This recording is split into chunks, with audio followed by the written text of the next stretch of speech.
Hello, my name is Autumn Arnold. Tonight I'd like to introduce you to the breed of cat known as the Sphynx. I have owned my hairless cats for almost 3 years now and have done some extensive research both before and after getting my cats.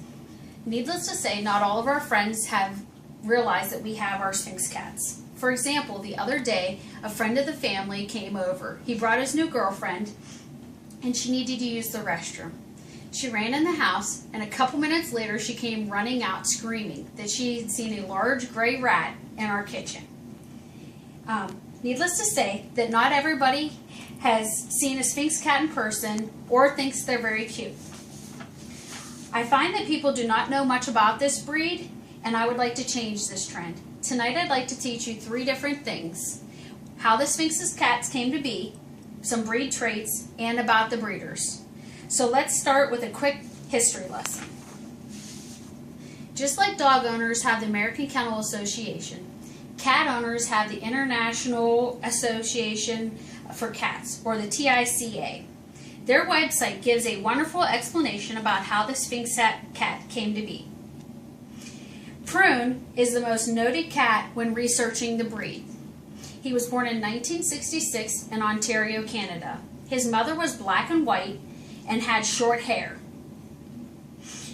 Like his name, he was wrinkled and had no hair. In an attempt to replicate this trait, he was bred to many other cats. Some of these cats that were bred had hair and some did not. This is due to the fact that hairlessness is a recessive trait. Originally, Prune and many of the other cats that had no hair were called Canadian hairless cats. The title Sphynx came about because people thought that these cats resembled the Sphynx cat from Egypt. The Sphynx breed has been recognized for over 20 years by cat associations. So what makes a Sphynx different from other felines? Listed here are some breed characteristics that I'll go over: their hairlessness, grooming, temperature, hypoallergenic, and HCM. Hairless is not exactly true. Some cats may have a down covering, mainly on their nose and ears, but is it acceptable to have it all over their body? The hair can also be present on the tails. Some cats, it's interesting to know that they have an absence of eyebrows or whiskers. They can have a couple, or they can be there altogether. Their skin is very soft. It has a pigment to it that gives the cats color. In haired cats, the pigment is what colors the hair too. Sunburn is a concern as their skin is very sensitive. Grooming is a major part of owning Sphynx cats. Because they have no hair, excess oil has nowhere to go.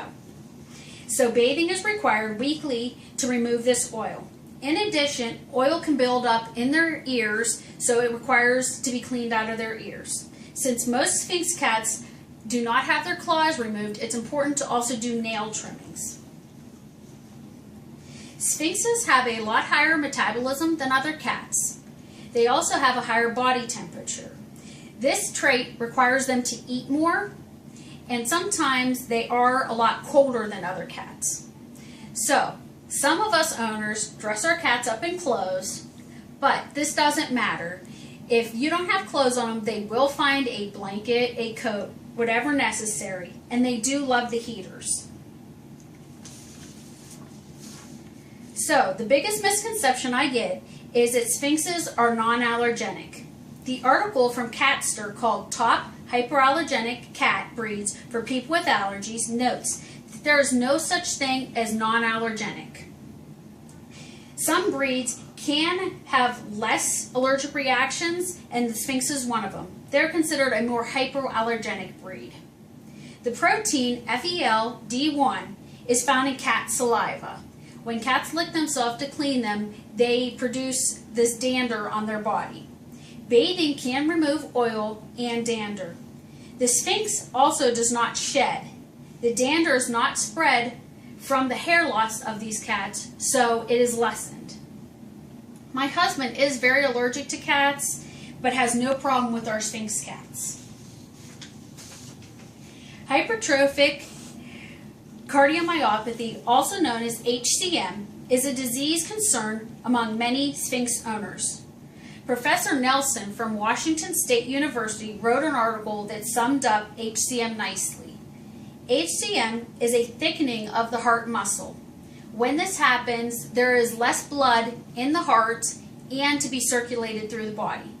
Some breeds are predisposed to HCM, and the Sphynx is one of them. It is important to note that HCM can have severe consequences. The worst of these is early death. HCM is one reason it is important to choose the right breeder. The breeder or cattery is the best place to start a search for the Sphynx. Reputation of these breeders is important. Many times you can Google them to find out anything. Many breeders are affiliated with cat associations, such as the TICA. When finding a breeder, it's important to realize that breeders do have contracts. Bevelbrook's Cattery is a reputable breeder with a great website. Under the picture is some things that are included in their adoption fees. It is important to note what the price includes, like an HCM scan or a return policy, even a death warranty. It is important to note what will void out the contract as well. Things like declawing a cat or spaying and neutering is a requirement for many breeders. Breeding rights will also be in a contract if they are allowed. No matter where you find your pet, make sure it is right for your family. We have found our perfect fit. In conclusion, I have heard a saying many times when I first was learning about the breed. The Sphynx, part cat, part dog, part monkey, part child. In closing, I hope that you take away a better understanding of Sphynx cats, some of their histories, their breed traits, and about breeders. I want to thank you for taking time to listen to me tonight and to learn about Sphynx cats. Good.